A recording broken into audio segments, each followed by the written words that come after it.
Dodge Viper, one of the all-time greats when it comes to American supercars.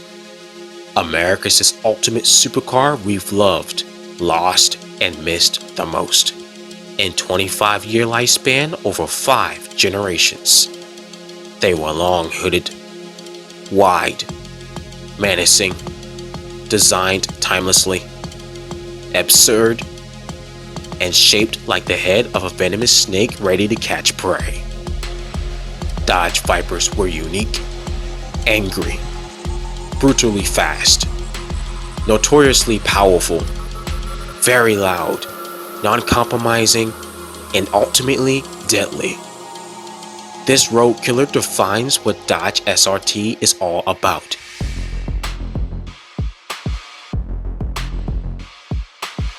And any American's dream car is to catch the essence of a sports car that no other US car ever came close to. Because when you bring up the Viper to any sports car fan, their eyes widened and grin across their faces. Armed with 10 cylinders set in a V shape, from point A to B as quick as possible, and putting supercars to awe and shame with its brutal speed and joy.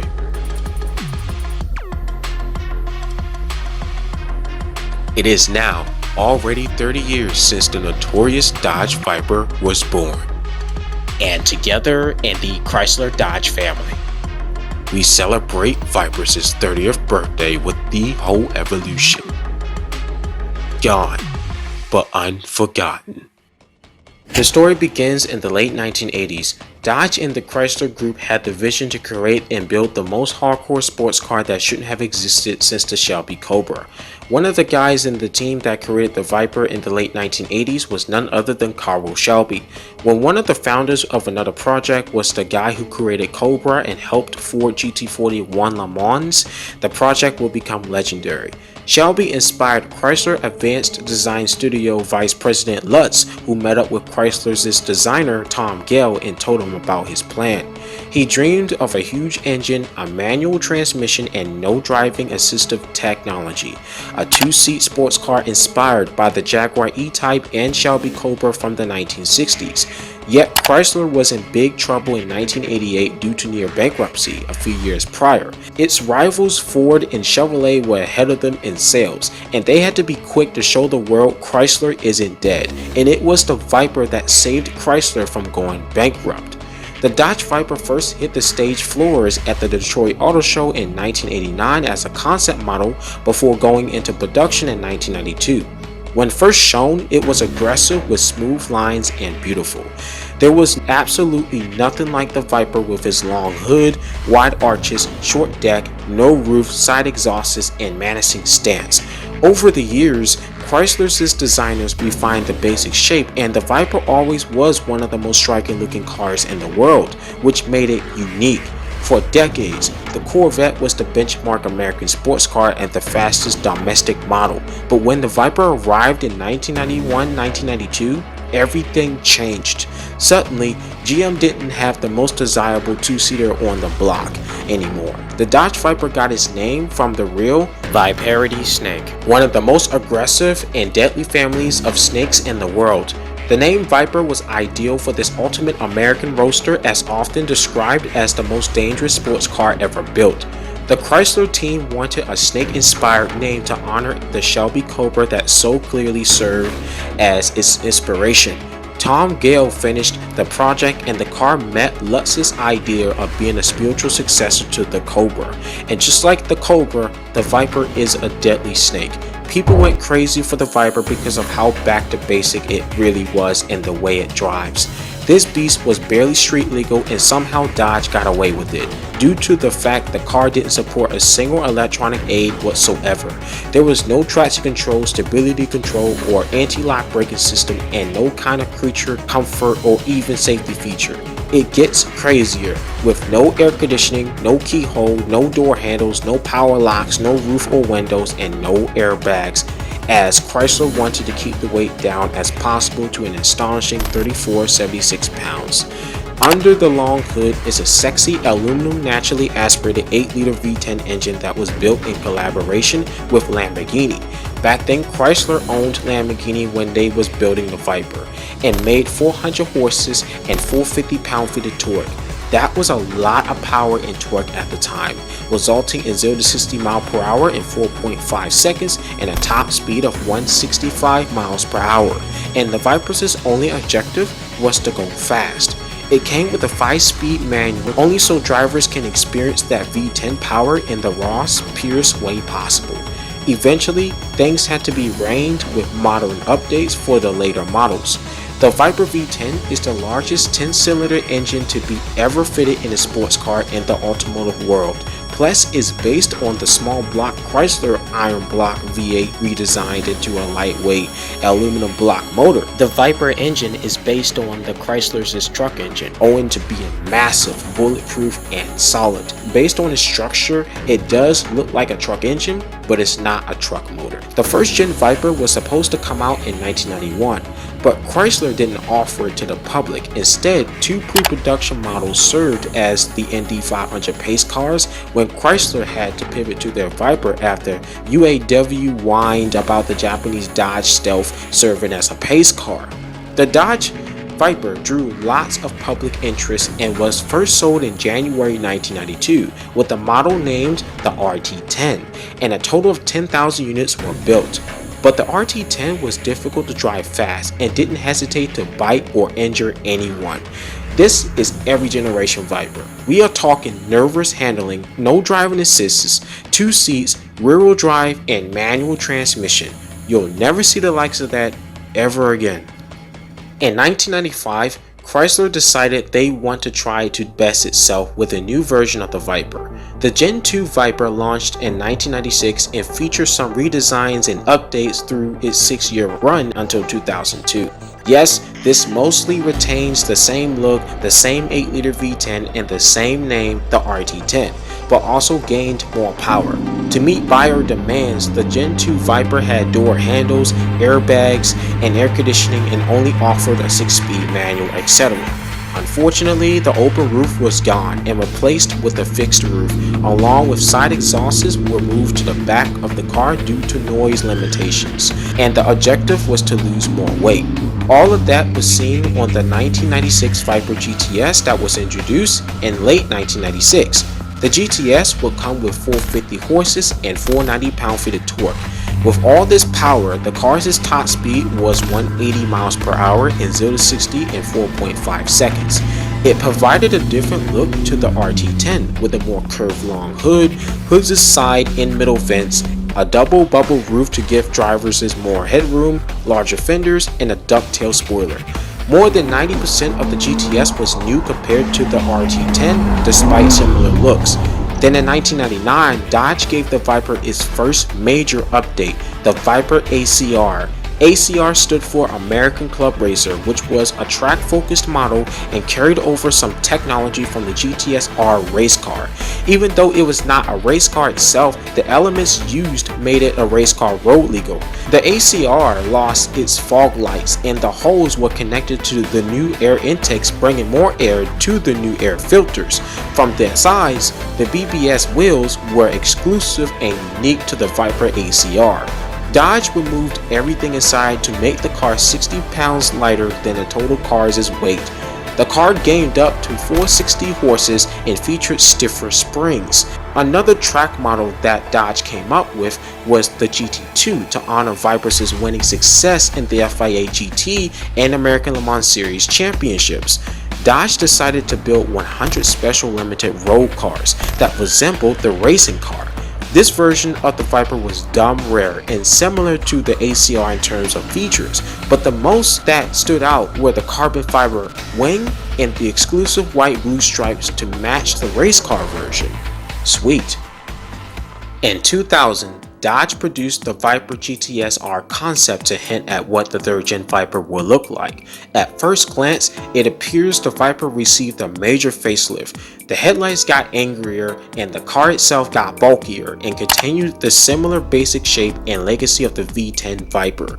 Unlike most concepts, the 2000 Viper concept was completely functional inside and out, combined with the most aggressive race-inspired styling with stripes and a dramatic design.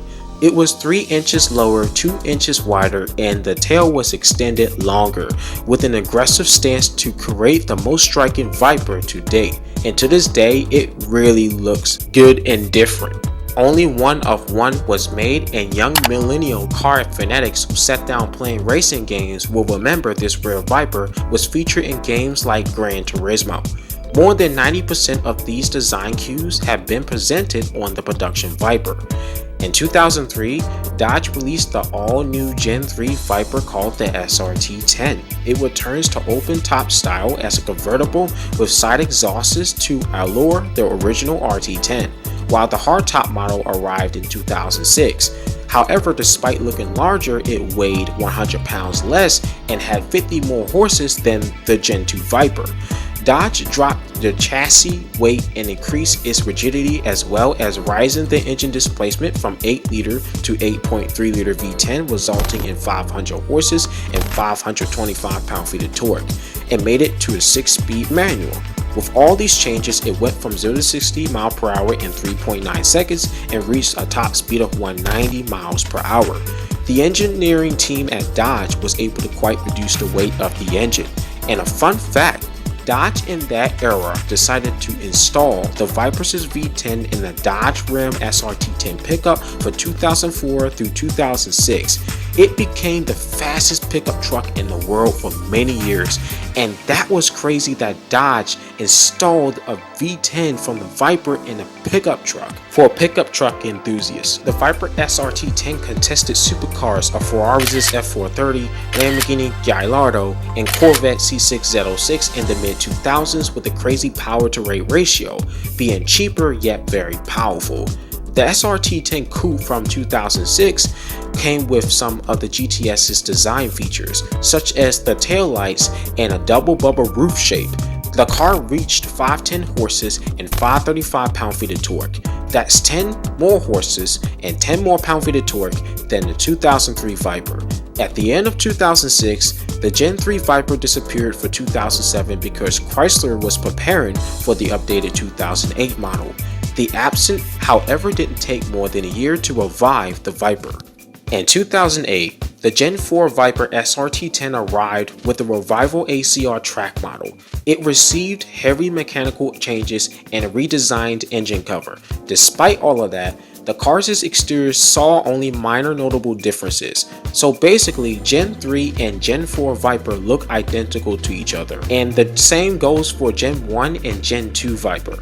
Likewise, the major changes meant the new and improved engine displacement of 8.3 liter to 8.4 liter V10 with variable valve timing system, dual overhead camshaft, better flowing heads, and the use of cast pistons, etc. that made all the difference.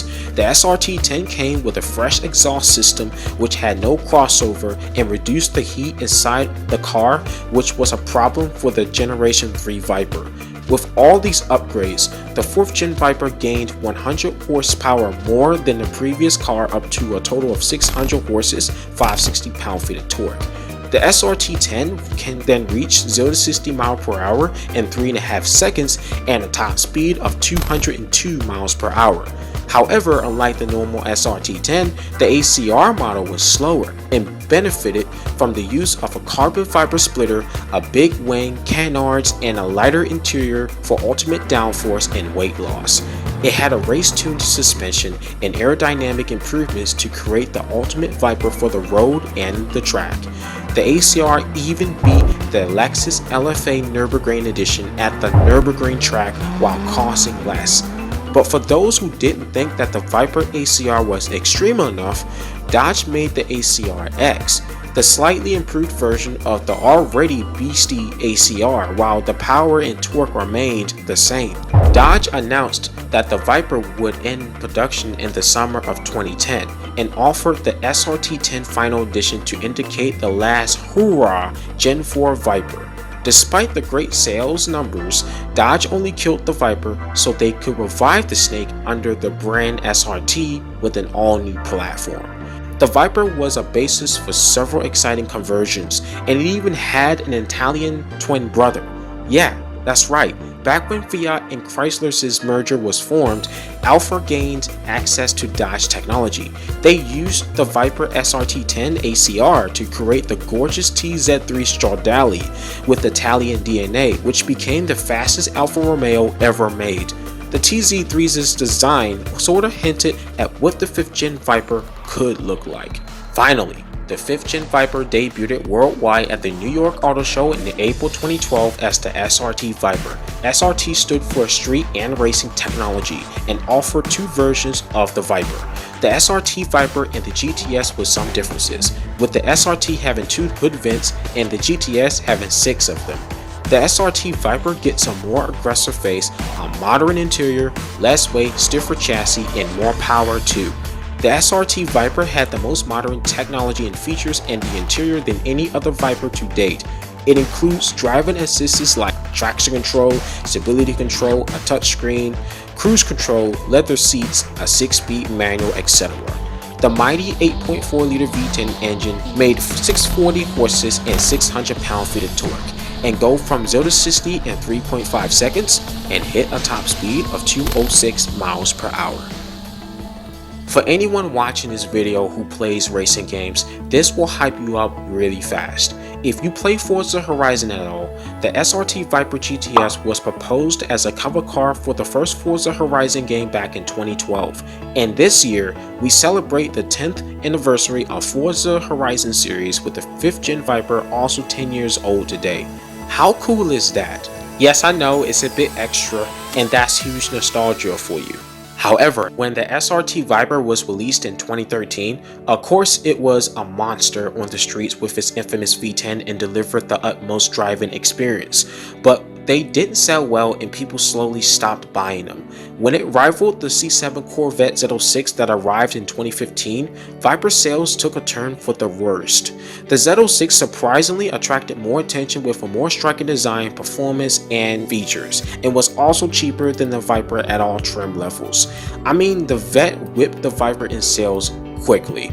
The Viper GTS was only slightly quicker around the track than the Corvette Z06, even with the Viper Track Attack Edition and GTC editions. Then, the SRT team at Dodge unveiled the Viper ACR and the ACR Extreme Edition for 2016 and 2017. Once again, the ultimate track-focused Viper and the best ACR to date.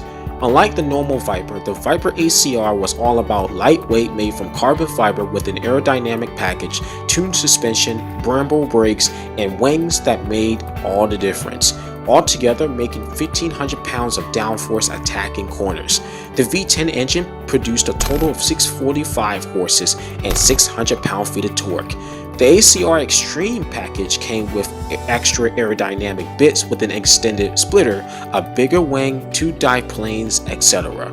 This time, those helped to produce 2,000 pounds of downforce at 0 to 60 in 3.5 seconds, 0 to 100 miles per hour in 7.4 seconds, and its top speed of 177 miles per hour, making this one of the slowest Vipers to demand high-speed handling. This beast was a production lap record machine and held more records than any other production car in the world at 13 racetracks, including Nürburgring. That's how savage it was. And can you imagine that it even beat the holy trinity of the P1, 918 Spider, and LaFerrari hypercars? But by then, the Viper ACR wasn't only the final trim of the Gen 5 Viper, but the very last Viper of all time. Despite being a limited sports car, the FCA company decided to end the Dodge Viper in August 2017 due to poor sales numbers and that Dodge couldn't redesign it to meet federal safety restrictions requiring side curtain airbags. Dodge expected decent sales over the 5-year run of the 5th gen Viper, but even after the world-beating ACR, Dodge couldn't get them off the showroom floor fast enough despite low CARSs. The finale Viper offered was the ACR Pennzoil edition painted in yellow, when the Viper was 25 years old in 2017, and now in 2022, it's 30. That's 5 years since we last saw the Viper, and it's sad that Dodge isn't planning on reviving the Snake. Most likely never again, because due to Dodge's direction with the future EVs, if they dare to bring back the Viper from the dead, as most internal combustion gearheads don't want to hear the unfortunate truth, the defined ultimate supercar will never be the same anymore as it once was. I mean it from the heart. If anything, people will get disappointed when a new car gets revealed, but don't allure the original that made it great in the first place. Gone, but unforgotten, period. The Viper has had a great run and leaves the supercar world as one of the most uncompromising, hardcore, and dangerous choices of supercars. Always was powered by a V10, only manual, no driving assistance, and aged timelessly. That approach made it so desirable to not only Dodge car fans, but sports car fans as a whole. The Viper was the ultimate American sports car, period. A monster with brute force and an extreme track killer that will be admired eternally. It's a cheap price for a supercar that gives every dreamer car that one day they could own this unique piece of American sports car history, because there won't be another true spirit sports car like the Dodge Viper ever again. So this brings us to one question. Will the uncertain Dodge Viper ever return to the world of electric and hybrid power plants? The answer is vague. So to end this video, what's your favorite generation Dodge Viper? I hope you guys did sit back and relax and enjoyed this amazing evolution video. And if you did, do not forget to hit that like button and hit the subscribe button if you want to see more of this. Thank you all so much for helping me get 1,000 subscribers. I appreciate you all for the support and keeping up with my content, and it truly means so much to me and my channel, and to keep going. For the Viper's 30th anniversary, take a listen to the V10 sound across 5 generations. Peace out, stay safe, Chris the Radar, out.